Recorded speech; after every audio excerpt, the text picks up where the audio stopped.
Hi, everyone, and welcome back to Series E. I'm Shoshana Swell, and this is where founders raise their Series E round of experience. Today's episode is so special. It's with one of my friends named Aniea, who's the founder and CEO of Eco. And it was just so amazing to be in this space, even if it's virtual, and share these ideas and share these stories again. Because I haven't recorded any episodes since August, which has been a long time. And I have one more pre recorded episode to come that is just so special to me. But it's crazy to be back and listening to ideas and helping to also grow other people's stories and craft them in a way that highlights them and really just elevates everything they're doing. So I'm so just grateful to have this place to speak about these ideas and also challenge you to find someone to speak about one of your new ideas or just elevate someone else's new idea, whether that's commenting on their Instagram or hyping them up in any way. Just a reminder to do that. So the episode today is with Aniea, who's the founder and CEO of Eco, which is a crowdsourced platform that's fighting to slow language death with the help of machine learning. So we met as interns in summer of 2019 at Facebook when we were product design interns, and we didn't even get to hang out a ton because of the timeline of and the overlap. But I just instantly connected with Aniea and we have stayed in touch. And I'm so happy we get to be in this space together and share all these stories. So, also, I got to see Aniea in person about a month ago at an outdoor dance class. So, whew, gotta remember how to speak on this. Um, I just like forgot to breathe. That's okay. So we went to a dance class in like San Francisco Bay Area, which was so special. We got to raise our Series E together, and it was just so much fun. And this conversation, I'm just so grateful I got to have with Aniea. And I was just so happy to be there, and I hope you enjoy listening to it as well. So let me tell you about Aniea. So Aniea Essien is a recent Stanford grad and is the co-founder and CEO of Eco, a crowdsourced platform that's fighting to slow language death with the help of machine learning. A first-generation Nigerian American, she's intimately aware of the pain and problems brought by language death, which claims a new language every 14 days, disproportionately affecting people of color. She hopes to create products that are exciting, accessible, and rooted in elevating marginalized communities. Shall we get into the episode? We're live. We're live. Wow. Okay, I'm just gonna get right into it, even though I probably should be rehearsing my head, like, what do I say first? But let's just jump into it. Let's just Okay, do it. Let's welcome talk. to Series E. This is so Thank exciting. you. I'm so excited to have you and learn more about everything that you've built. And yes, welcome. Thank you very much. I'm really excited to be here. It's been really cool seeing all the cool people that have been on Series E and getting to be inspired by all of their experiences. So I'm really excited that you're having me here to share mine. Oh, thank you. Okay, wait, I'm a little nervous. before we jump into anything, I feel like we need to discuss like how we met and that whole evolution. Yes. So, where did it all begin? Where did it all begin? So my first memories of getting to know you were seeing you running This Is My Spaceship around the time that we were starting at Facebook. Yes. Oh my God. No, I love Spaceship. I love it. This Is My Spacesuit. But I remember, I think that like I saw this campaign that you were doing before I actually met you. And I was like, oh my God, this person is so cool. And they built into like this incredible moment in history and they're inspiring people. And it's also just beautiful, beautiful clothing that I wanted and I have. So I was just like already fangirling before I got to know you. And then I remember we met on the roof of, I think it was Facebook Building 20. And we just had that little lunch. And it was like, your energy was incredible. And yes. yeah, Oh that's my my first memories. Yeah, my memory. Okay, so we were in the same like intern class. This was summer 2019. And summer 2019. Because you had started later, and this is a key fact. Like you were the first person I think I ever met from that went to Stanford. I was like, oh, she's so smart. I can't handle this.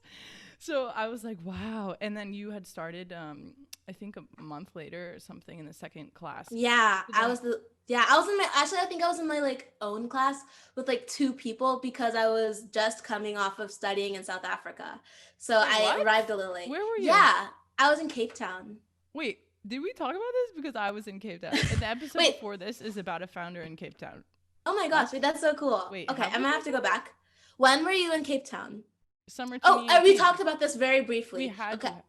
we talked about this very briefly, and yeah, we talked about this very briefly, and but yeah, I was just coming out of South Africa, and I literally like had like this crazy crazy journey from South Africa, stopped in Spain, got a visa to go to Nigeria, got from Nigeria to America, and it was all of that, and then Facebook, and then That's seeing crazy. you. Wow, Yeah. that's so cool. I have such a close connection to Cape Town. We probably have discussed over and over again. But that's where like I thought of like the initial thing of like raising my Series E. I went to there in the summer to just experience, put myself in a completely new situation, which is That's incredible. wow. I didn't We're so realize that. aligned. I love So this. And then aligned. yeah, and basically, well, we're also reunited in the same place where you first told me about eco, which is crazy. Yes. We had a Zoom call together in the summer. Yes, we did. We caught up over the summer, and I remember sharing the fact that all of this was happening and just getting to like swap energy and stories with you. Yes. And then we reunited. Was it last month? But at the dance class, did you Yeah. get the email for the dance class? Yeah, the Yeah, I videos. just watched the video and it was so cute. Yeah, Maybe those we'll just post came them out. So to that was Instagram. our. Yes, I think we should, but I'm also low-key embarrassed because I'm not a very good dancer. You're amazing. But yes, I'll get I'm your very approval. down. But just to let everyone know, we raised our Series E before we could officially raise our Series E on this podcast. So We it's did. important. We're very Yes, lucky we got to be in the same place. that was really beautiful. It was really exciting. Yay! Okay, we need to jump into the seed round. So this is Yes. kind of the first kind of set of things we want to know about you and really just set the foundation for what you've built, where you're from, and everything.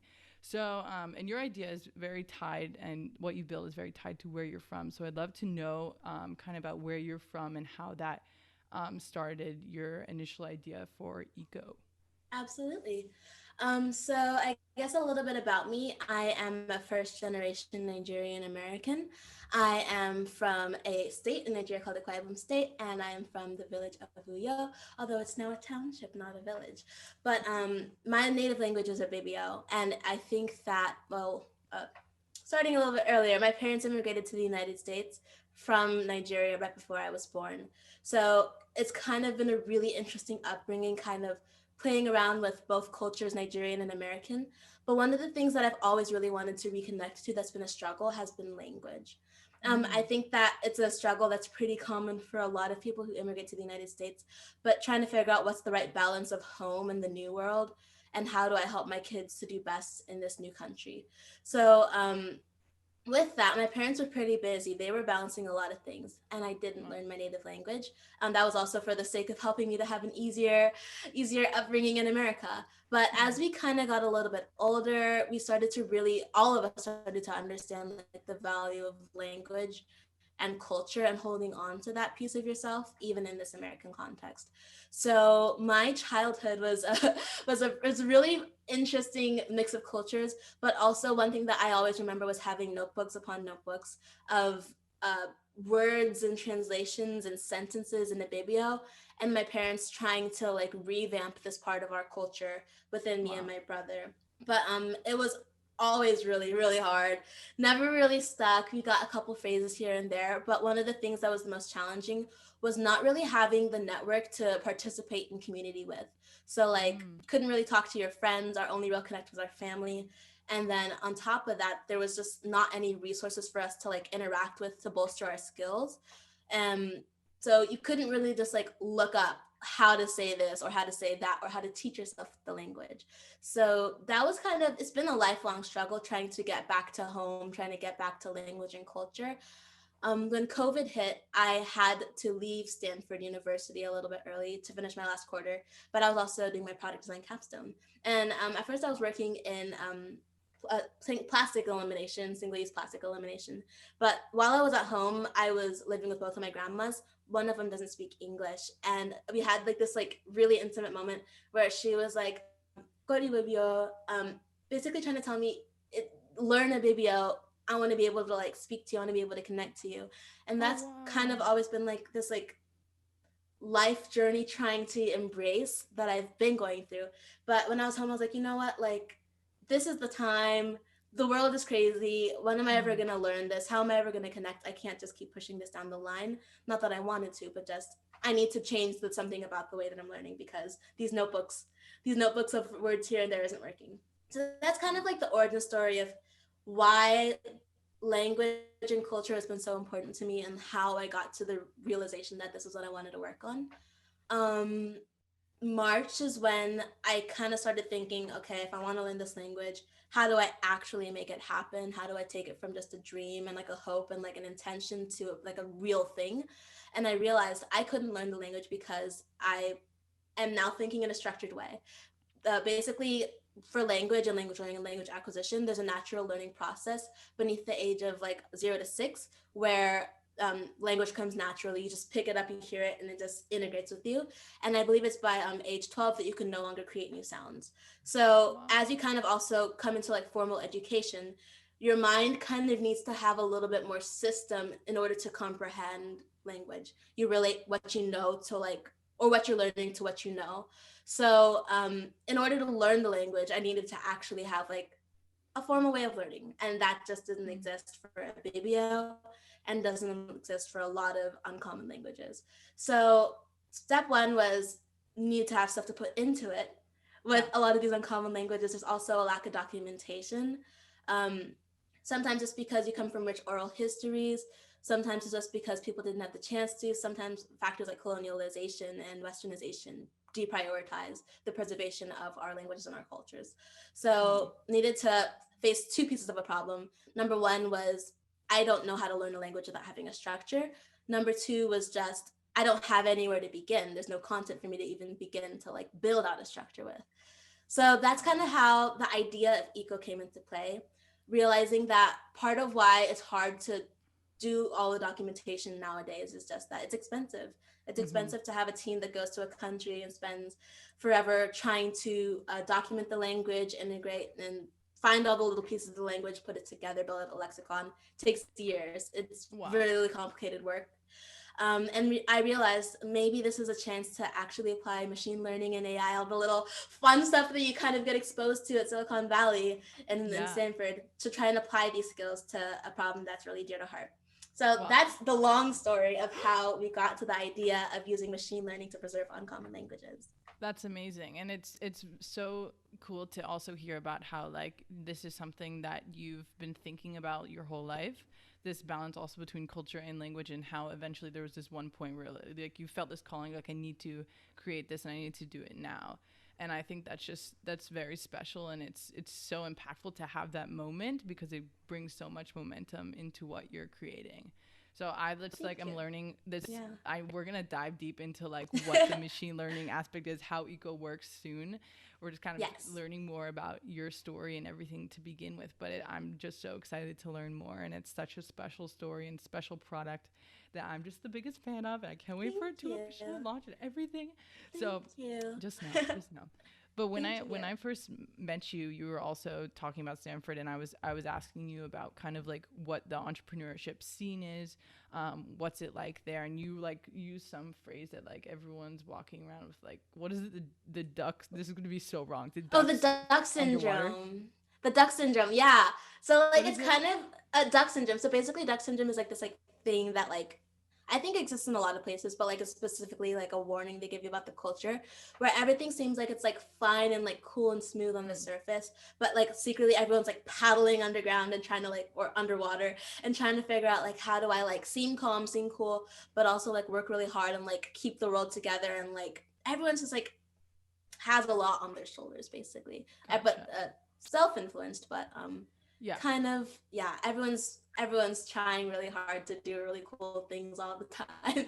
Yeah. And that's kind of cool, but it also has its dangerous sides.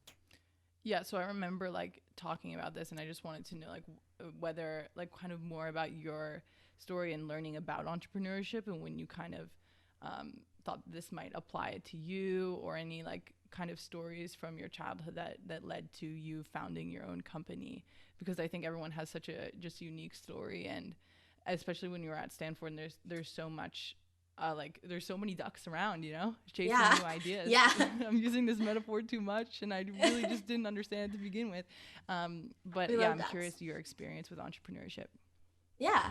So I guess that's a really cool question because it's kind of something that kind of has played a role in my life always, but not in a way that was super direct. And honestly ties to how I chose my major. But Ooh, I guess the thing about me is that I've always been like super creative, super high energy, super trying to do all the things at once. yes. When I was a little kid, I would always like try and put on like these like extravagant like shows and like have tickets and all of that, and like grew up, started doing like all those like fancy dinners with like menus and stuff. But I was always like a really like big picture, big production type of person.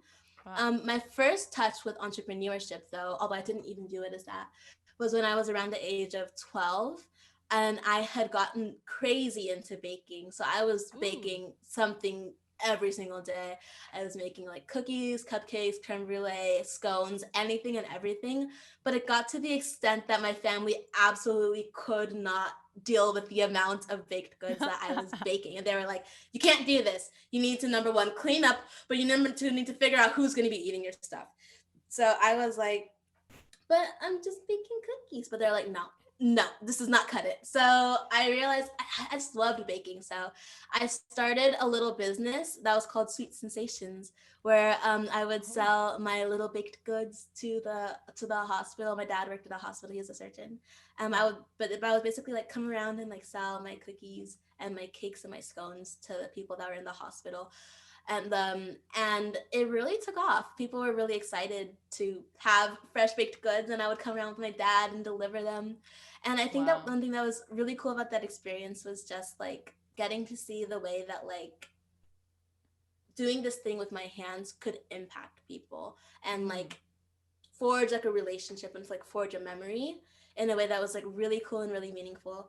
Wow. So that was a really fun run. I made a lot of friends at the hospital that That's I love amazing. dearly. Yeah, I it was love it was really that. cool. Thank That's you. so special. Yeah, and also you're just like one of the most creative, like you're one of the most creative person I know, like ever. And even like this I say summer, the same to like you. I was thinking of all the different things that you do, and like you had like a live concert over quarantine where you were making music and you're a songwriter and you produce your music. Like it's the coolest thing ever to kind of Thank tie all you. these different experiences to what you're doing now and whatever is to come next. It's very, very exciting to watch. Thank you very much. No, Yeah. it's really fun. I think it's honestly the only way that I'm staying sane right now. Mm-hmm. Just Agreed. like putting things out and like experiencing the world. I think I'm an experienceaholic, but yeah, I thank love you. that. We're totally quoting Oh, that. and this is Series E. Beautiful. Wait, I didn't even put that together until you did, and I'm the one hosting this podcast. Oh my god. I That's just am crazy. inspired by your experience cultivating an ecosystem. I love that. I'm totally gonna Yeah. use that. Thank you for the idea. I'll send you Yes. over a contract later for some trademark Please info so I do. can steal that. Definitely, I'm very serious about my business. Okay, to jump into like, can we get like a brief overview of what eco is and how it works? I'm sure we'll dive into like kind of the initial idea and how it's built. But just for the there goes the microphone, just hit it. Just for the seed round, can we get a baseline overview of what eco is? What are Yeah, you building? super high level. Super high level. Eco is a crowdsourced platform to teach and preserve uncommon languages using machine learning. Basically, we have a three-step process. I won't go too deep, but like I said, the problem is kind of broken into two pieces. Number one, there's just a lack of documentation in uncommon languages, and number two, there's not really a place that you can learn or participate in community once you do Mm, have the data.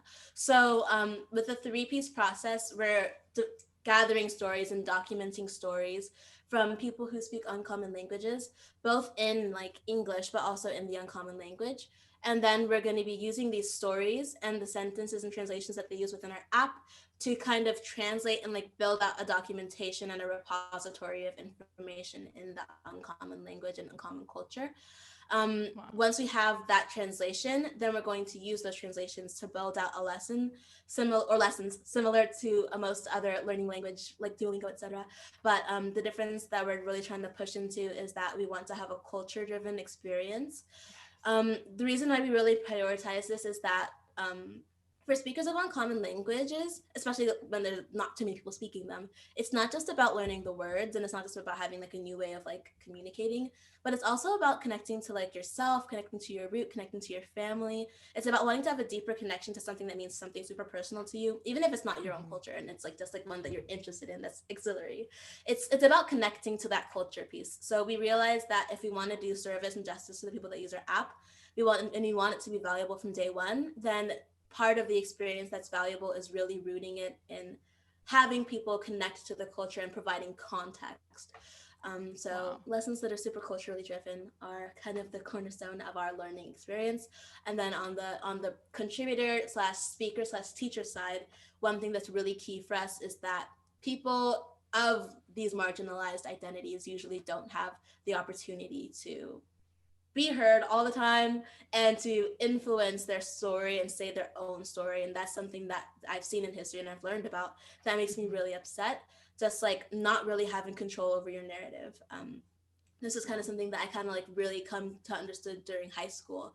But we want to like build out a system that basically isn't just like us like asking what we want for. Like I don't want to come to you with my Western mindset and ask you, these are the 5 words for like colors, like red, blue, yellow, green, purple.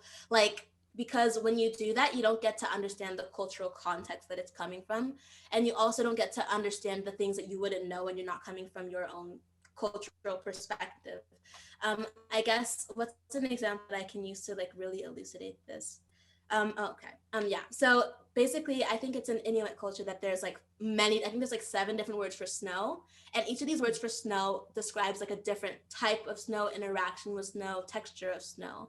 But if you come from a Western context where our word for snow is snow, then you don't really get to see that nuance and that depth of existence in snow. So the reason why we take a story-based approach for our translations is that we won't always know the right questions to ask to get to the root of someone's culture or the context behind something, or even just like the simplicity of like, oh, maybe we don't have a word for blue, but like in America, I'm asking for the word blue.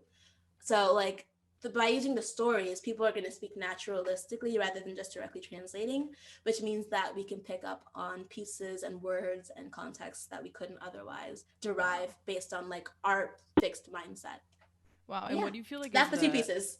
I would think that there's a very close tie also with the storytelling aspect and the way that that translates to the cultural parts. Like, what is the way that you're building these more cultural focused experiences? Because yeah, as you're saying, that's like missing on a lot of platforms. I feel like that's very hard to build. So I want to know more about how you're approaching this. Absolutely. It's manifesting in a couple different ways, a couple different fidelities as well. But the first level is just people want access to these stories and don't always have the access to these stories. So one of our MVPs is just going to be publishing the stories of people that are interested in sharing the stories and allowing people to like see them. So you can see like what is the origin story of like the Abibio culture, Abibio tribe, etc. When we go into actually building the lessons, one of the things that we're considering is how do we make this an experience that is immediately useful to the person who's learning the language. And by that, I mean, sometimes when you go into a typical learning experience, it just starts you off with like letters, and then you learn about shapes, and then you start learning about apples, and then you start learning about like numbers, and you're like, wait, this is not helping me have the interaction with the culture that I want. Let's say I'm Mm-hmm. going to France. I want to go to France because I want to find a boyfriend. So maybe I should have a Yes. lesson that is on flirting first, and I should have the freedom to like access that. So one of the things that we want to do is have our lessons to be a little bit more modular and customizable, so you don't just Wow. have to like follow like a basic like we told you what to do. I want people to be able to access what is useful to them when they want. So Wow. trying to still figure out how to do that best, but that's one of the pieces, making it personal. The other piece is just that we want to infuse the culture and senses of the culture into the learning experience. So that kind of has to do with when you're talking about food, rather than just like saying, okay, well, basic food that you learn in America is like apple, banana, grapes. So we're going to Mm-hmm. teach that. Trying to put the power in the hands of the storytellers to like tell us what are the things that are important. And then based Wow. on that, we'll build out our lessons kind of informed from that cultural context. So if I was doing like a language, if I was doing like a lesson on a Bibio food, then I would probably start with things like, okay, have you ever heard of erikaikong? Erikaikong is like Mm-hmm. this spinach-based dish. Let's walk through the different ingredients that go into it. And Wow. basically break it apart, but in a way that's like teaching you about the culture and the food and the words all at once. So Wow. we're playing around with different ways of teaching lessons that aren't just straight like flashcards. Like maybe we will have like recipes that you can kind of go through and learn along the way. But we're really just trying to take the mindset of language learning isn't just about the words; it's about the culture you're trying to connect to. What are the Wow. ways that we can like work with each culture on a one-on-one basis to make it rich and meaningful from day one instead of like 6 months down the line when you're fluent in the language. Wow. When I get excited, I tear up. You can see me tearing up Oh, right now. Like I'm so oh, like just Shoshana. hearing the passion behind this is just crazy. And like right before this, I was telling my roommate about you, and she's actually the first live audience member because she can probably hear me screaming over there. Can you hear me? No response yet, but she's Is listening. it Casey? Um, no, it's Jenna. Jenna. Okay, Jana's cool. here, but she was looking Cool. up a website where you could basically like sync with a tutor from all over the world, anywhere you want, and do these lessons. But it made me think also like how like that would just be such a cool opportunity to connect with someone, and this idea of connection and virtual life we're in, and like the idea that you're trying to build culture in a digital product and not have this like mental model where you need to be in this location to learn those Mm-hmm. aspects, and that just like breaks the barrier for people who want to learn new things or like learn more about like a language like you already know as well. So that's just so special, and I've never Thank you. thought of things in that way and that being possible. So it's Thank you. mind-blowing. I Like it's so appreciate cool. Like my it. tears are gone now, but Oh. I've told them to calm down. But really, it's such a cool idea. Thank you very much. Hoping to do Yes. it justice. I think the key to that is honestly just like engaging these communities like from the get go and like trying to listen to people. I think that that's kind of the crew of I think the culture that I want to build for our company as well is just making this something that's not just built with like our perspective and like our like this is how it's going to be, but just like involving our communities from day one, speaking to people from day one, understanding like what do you want, like why do you want this, how do you want to interact with this, is kind of like the ethos we're trying to build upon so that it's not exploitative and it really only is building up the communities that we work with. Wow, that's amazing. And while you're building all this, kind of we can like throw it back to the beginning or kind of Yes. how you apply it even like right now. Like I want to learn more about what you're doing to like raise your Series E and focus on wellness. Like do you have a current self-care routine right now or things that you incorporate into your day? That is super real. Honestly, I would say that my self care is very different every single day because I am a person who is an experienceaholic. I'm always trying to do different things.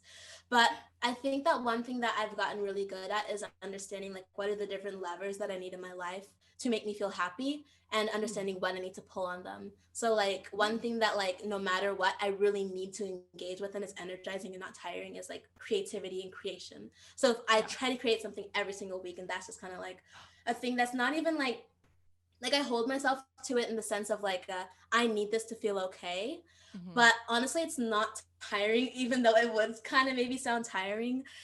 Yeah. But I think that like getting the chance to just like create, it's really reinvigorating for me. So my Yeah. self-care is not always restful, but it is always satisfying. Like this week I decided that I saw this really cool shirt that was on Pinterest that I tried to find forever, and then I found it was like $500. So I'm just trying to sell it myself.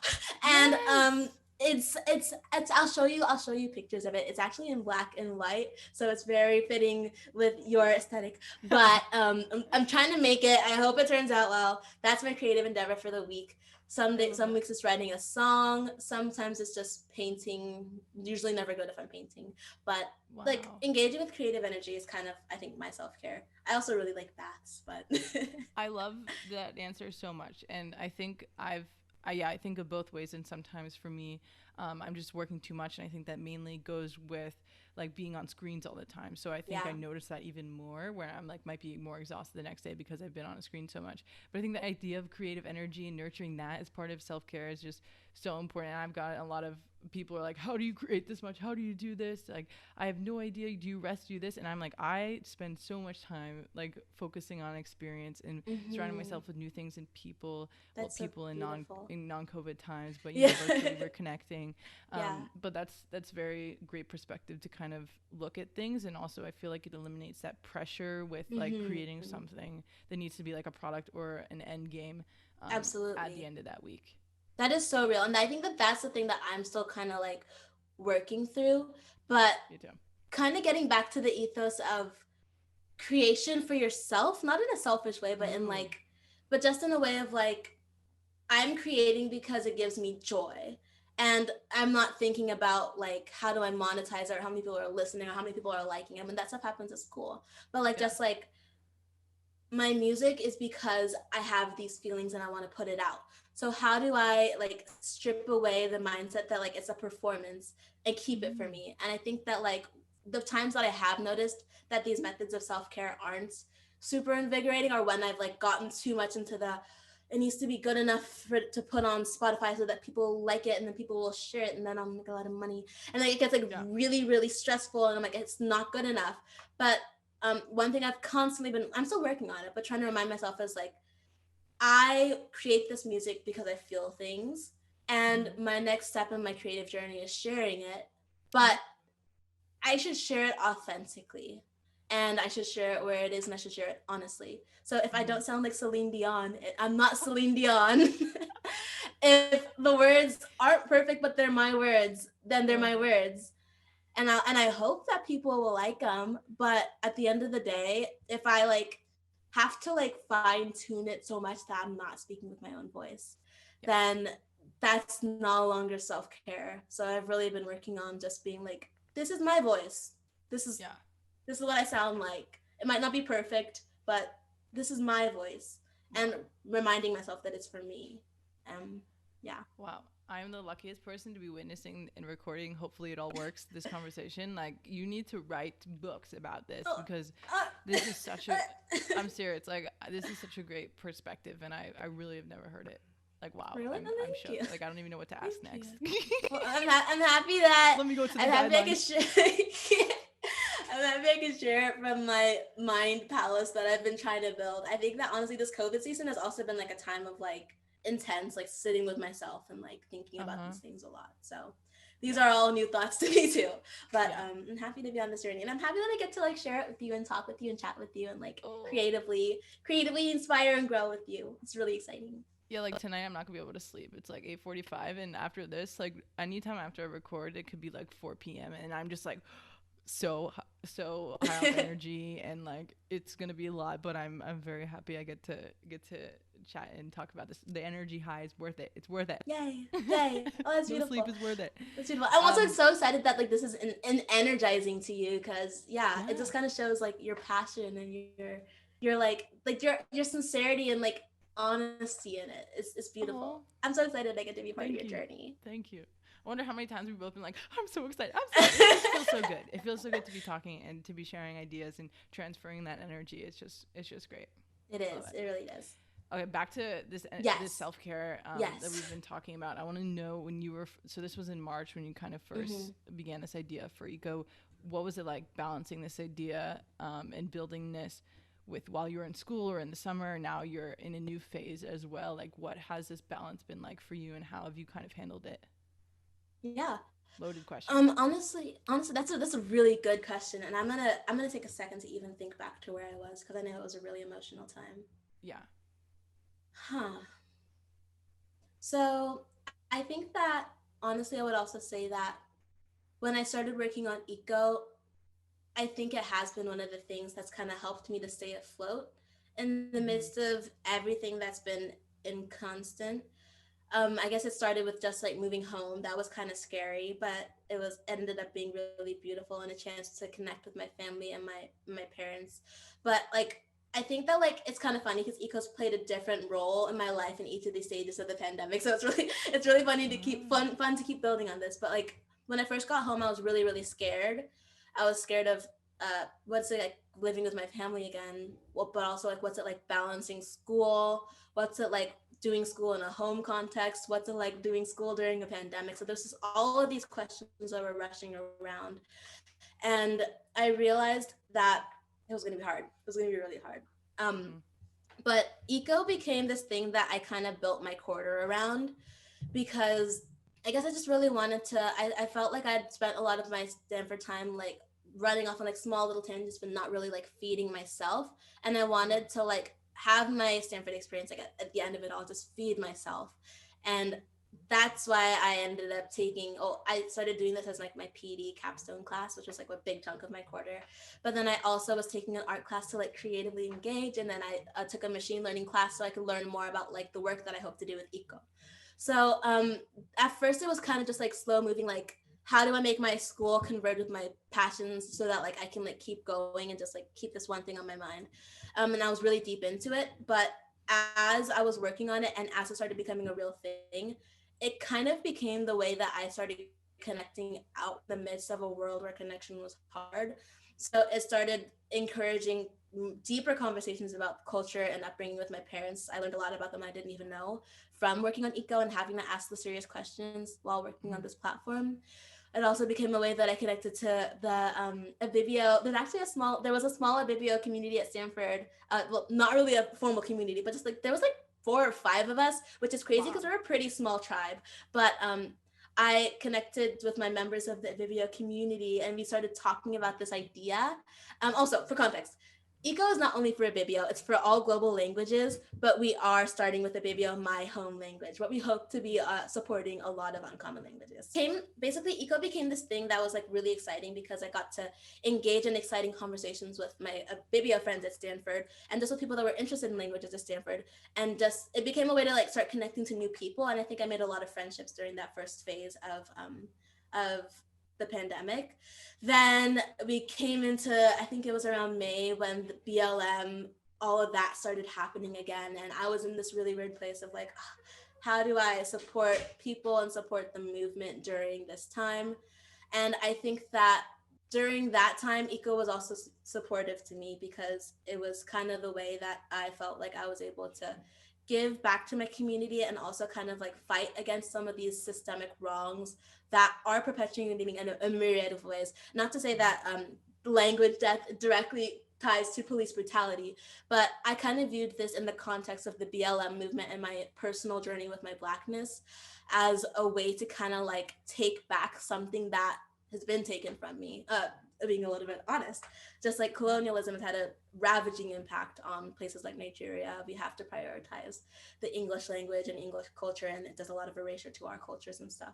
Mm-hmm. So this was kind of like one of my ways of being resistant and being Black and proud in the midst of everything that was going on, even though it wasn't on the front lines. I did go on the front lines a little bit, but this was another way that I kind of felt like, you know what, like there's all these societal systemic wrongs, but like this is a piece that I'm going to take back for myself and a piece I'm going to take back from my community and a piece I want to use to empower my community.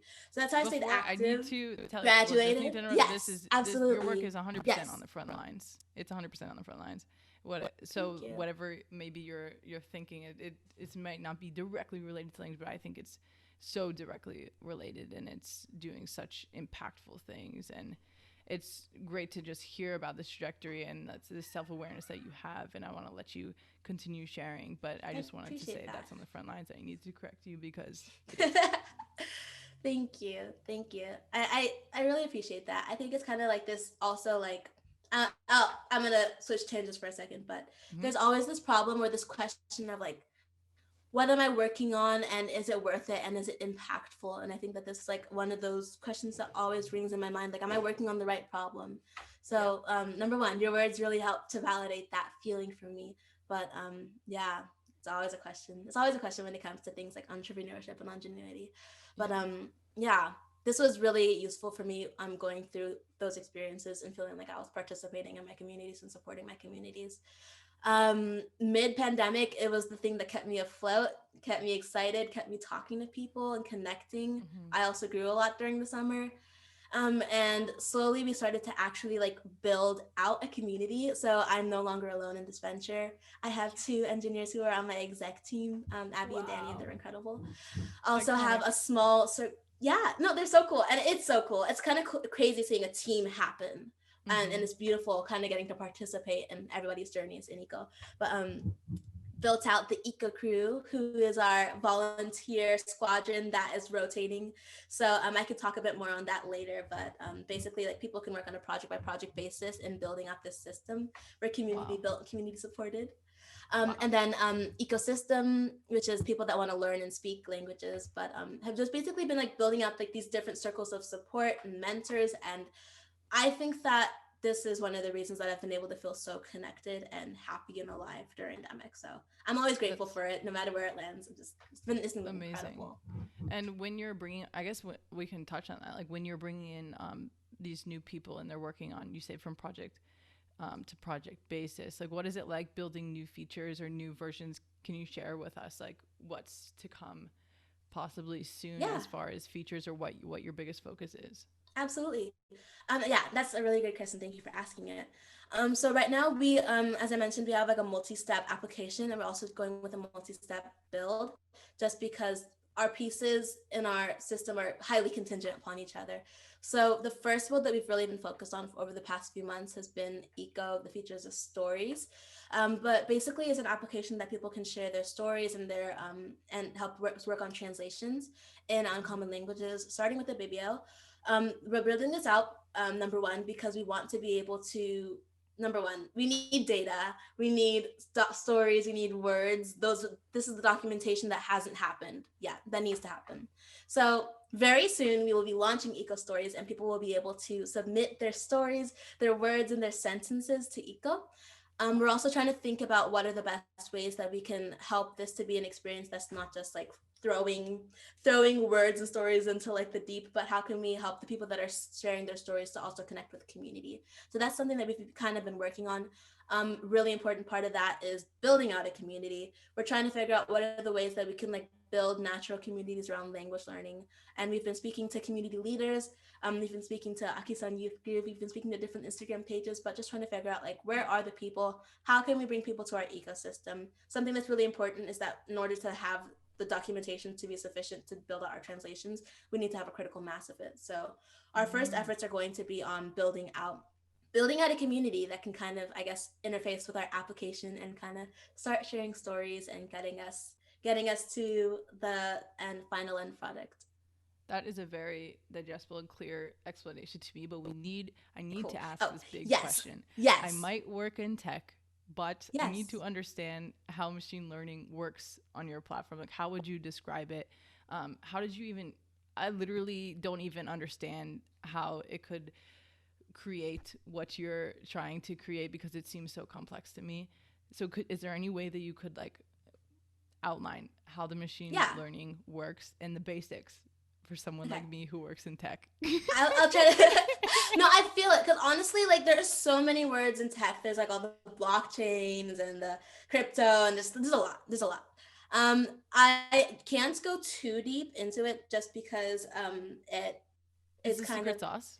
It's it's the the secret secret sauce. sauce. It's the secret Okay, sauce. But fair. I guess it comes down to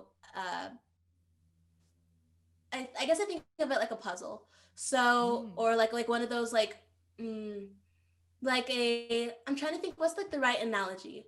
But imagine you have those Mad Libs. Yes. Yes. So there's all the words that we know, and then there's blanks. Um, Basically, we're working with the stories that have like just a bunch of text in the uncommon language, and we're working on filling in the blanks. That's so interesting. I mean, yeah, that's crazy. It's just I've never learned about machine learning or like taken it in class. I have like genius friends like you and other people who are No, just working in machine learning. no. I'm like, oh my god, like what are you doing? And I really want to learn more. And I'm like, oh my god. No, honest to God, I'm kind of in the machine learning place, but I'm still figuring it out. I think that Mm. honestly, the amount of machine learning that I know, like I'm fluent enough to understand like what's possible and how to work with it, but I'm also working Yeah. with really talented engineers and Yeah. mentors that are helping me like answer the questions on the day to day and like build up my Series E, build up my knowledge so that we can kind of build this out. Um, so yeah, I guess I would say it's like it's still a learning process. There's a lot of complexities to it, but Yeah. yeah, it's very complex. I don't think any given person can understand everything that's happening in ML, but it's really cool. And if you want to like deep dive, geek out on ML, I would be down to share what I know with you in more Wow. depth. Okay, so I want to know, you kind of shared this trajectory of eco and what it meant to you. I want to know, like, if maybe one highlight that meant a lot to you across the time of building eco that kind of aligned with you feeling really great and happy about what you're doing. Yeah, that's a really good question, and it's hard because there's been a lot of them. Um, let me mentally try and break it down to my top one or two. I guess I would say one of the first moments that was really, really exciting and meaningful to me was when I was invited to present Eco at the Website Design Showcase. Basically, there was this really cool showcase that was like seven. I think there was seven of us, but they basically were like, we want to feature what the future of design looks like, and they chose a few different people across studying design in the United States to present A few. to Keyword a few. on our And you were project. one of the few. It was terrifying, and honestly I still feel lucky that that was an experience that I got to have. But I think that that was a really cool experience, not only because I got to like share on what we were doing and share about our story, but also because it kind of gave me hope for the future of like design and culture and tech. um, it was really exciting to see that like hopefully the future of design and tech is one that's going to be inclusive and is focused on amplifying marginalized voices. So this was kind of a time where I was like, this feels like an acknowledgement that like there's room to grow and we can be part of that vision. So that was one of the things that kind of made me see this as like this is not just like a school project where I'm like Mhm. exploring language, but this is something that the world needs. And I think that that's one of the reasons that I kept building onto this project. Another meaningful moment, but that's kind of like a continuous meaningful moment, was in the early stages. And I go back to the early days because they're kind of what really set the pace for us. But when I was speaking to community members and doing user interviews just to like see like, is this valid? How would you like it? What do you want? And Mhm. every single person that I spoke to from the older generation, because that was kind of who I started speaking to first. But my mom, my grandma who only speaks to Vivio, my aunties and my uncles, and aunties and uncles aren't related to me, but in Nigerian culture, basically anyone who's older than you is an auntie or an uncle. So Yeah. every time I had one of these interviews, they would be like, it would always end with like, thank you, this is so exciting, this is so needed, this is what we've been waiting for, like please like listen to our voices but use this, like let this be real. And I think that that was really, it's the reason I'm doing this, honestly. Just being able to support my community that's given so much and worked so hard and done so much to get us to where we are. They've created the foundation for something like Eco to even exist. Mhm. So getting to feel like, wow, this is something that my community really, really wants, and I can make my aunties and my uncles and my mom and my dad happy and proud and feel like crossing oceans and dealing with all of the challenges that they dealt with is worth it so that this can exist. It's honestly what keeps me working on this every day. I know it's kind of hard with everything that's going on, but Yeah. I just feel like this is something that my community needs, and Mhm. I'm not gonna wait for somebody to come down from the sky and do it. So yeah, Let's go. that's Let's go. I'm waving both yeah. my hands in the air to Let's do support this. that. Let's go. I love Thank that. you. That's Thank you. amazing. And okay, if we're talking about all these great things about Eco, we need to know what's coming next. I guess Ooh, this episode is coming out in yes, the beginning of February. So yes. want to know what's coming out, what's going on with Eco, and what can people look forward to? Yeah. So we are relatively early stage, but we are officially nearing the launch of our crowdfunding campaign. We're using this crowdfunding campaign to support our engineering and design and research it's expensive. So Yes. we're using this crowdfund to support that initial development we have been building out, but we kind of need to next level it. So that's where most of our funding is going to be going. But this is also going to be kind of like our first real public debut / community build. Again, one of the biggest things about eco is that it's highly contingent upon being able to engage our communities and have people's voices and stories living in our experience. So this is like kind of when we're going to be unveiling to the world and opening our gates. So check out our crowdfund. If you support us at most of our tiers, you'll get early access to our experience. You get the opportunity to share stories, access stories that exist so far. So that is what is on our radar. We're going to be launching our crowdfund on February 1st. So stay tuned for that. Let's go. Yeah. I was gonna say, if you're watching this anywhere, yes. the video, I was also obsessing over your sweatshirt now, Thank and you. that will also be part of the crowdfunding. This will also be available on our crowdfunding campaign. So if you're interested, check us out. Our website is www.iko.community. But yeah, we're going to be launching our crowdfund. That's our big first step, our big step into the world. And in addition to that, we're going to be launching eco stories soon. So people will be able to participate and share. But yeah, people with early access will be the people that participate in our crowdfund. So that is what to stay tuned for. Is that English? That's English. Yes, totally. That's amazing. That's so exciting. Thank you. It's really exciting. It's busy, but exciting. You're such a amazing and creative person, and you've tapped into so many different things. What kind of advice would you give to anyone who's looking to start their first idea or start their first company? Absolutely. That's a really, really good question because it's something that kind of, I think, guided my Stanford experience and is one of the reasons why I feel like I'm in this place of feeling so happy and satisfied with it. But do it. Just figure out what you want and do it. Don't wait for a system or a class or a teacher or anything to give you permission to do it, but just do it. And you're gonna, there's nothing wrong. You can never lose if you just take the step out to start building your own personal experiences based on what you want. And I would say I've worked on a lot of ideas. They don't always work, but there's no amount of learning that is greater than that comes from like your own personal, like, you know what? I want this to exist. I'm gonna do it. I want these skills. I'm gonna do it. Wow. Yeah, do it. Yes, I guess I hope that's helpful. Can you see my eyes tearing up again? There they go. Yes, oh my gosh, that's so special. Oh, crying, literally crying. And you know the phrase crying, okay? I'm crying. As a final thing, or one of the final things to share, what is a resource that have helped you find balance, whether that's nurturing your creative energy or some other idea of this balance and wellness that you'd want to share with anyone? That's a really great question. Where do I start? Because there's a lot of different ways you could go about answering that. So in finding balance, I think that one of the biggest things that has been really meaningful to me in terms of like being able to navigate all the different variables that come at you from different angles is having like support networks and support systems. And that is both people, but it's also yourself.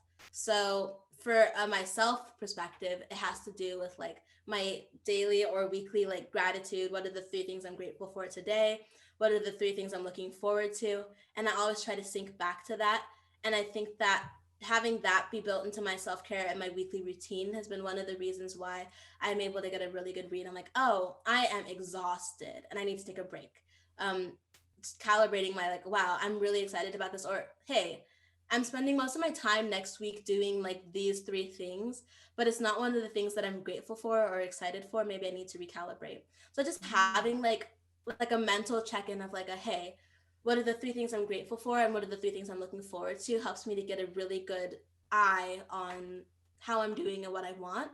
And even if the thing I'm looking forward to is taking a nap on Wednesday because I have a shorter day, then it's like, oh, maybe that's a sign that I need to like press the brakes a little bit.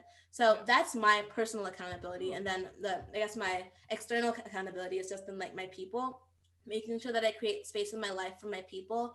I think that like sometimes it's really hard and it's really tiring, but honestly it's really really invigorating when you get to connect with a person that you vibe with and get to share energy. This conversation with you is part of that, but sometimes it's a thing of like okay, people that are like close to you can like check on you, but sometimes it's even just like we're sitting together, we're not talking to each other, we're just watching Netflix, but getting to feel the energy of the people that I love is something that I think helps me to get through these times that are weird and hard. So yeah, I guess that's wow. it. Thank you for sharing both of those. I do a similar thing with writing gratitude, and that helps me stay focused and kind of just reevaluate things as well. And I love Absolutely. the second aspect as well, internal, external. Wow, too good. Yeah. To close off, I'm sad Yes, we're done with this off. episode. Can you shout out Eco and everywhere that someone can find the Instagram website, crowdfunding, anything that you'd want to share for people to go look for and follow and engage with? Yes, yeah. We are existing on different platforms. So please be sure to check us out at our website, www.iko.community. Fun fact, eco is an Ibibio word that means like to talk or to chat or to connect. So yeah, but www.iko.community, and on Instagram at iko.community, and at Facebook. I believe our Facebook is also eco.community. So consistent across. If you want to send us an email, want to share your thoughts, want to get involved, please send me an email to Aniea at eco.community. That is A, and it's in Nancy, IEA at eco.community. And then we will be launching a crowdfund on ifundwomen.com. So stay tuned for that. Yes. Oh my gosh, Yeah. thank you for joining me today. Thank you for having me. This has been. I wanted to thank you for listening to this episode of Series E. I hope you enjoyed Aniea's story and hope you can go support Eco by following Eco on Instagram, supporting their crowdfunding campaign if it is still live when you're listening to this, and just doing anything you can to support the idea. I think it's amazing and it's so impactful, and I can't wait to see what is to come for Eco. Hope you enjoyed the return of Series E. I'm excited for future guests and just great things to come and new ideas. It's just so special to create this space to be able to share these ideas and speak about these stories. Oh my God. I'm just like amazed by what this medium is and how great I feel afterwards and how impactful it is and how much you can really dive deep into a story, which is so special. So I hope you also get to support Series E. If you listen to this, you're at this point now, post a screenshot or share onto your Instagram stories and tag at Series E Podcast. Make sure to follow on Instagram. And if you want to follow me, you can follow me at Shoshana Swell. Everything is in the show notes for you. And I hope you enjoyed this episode. Hope you find time to put some Series E into your week. Welcome back to Series E, everyone.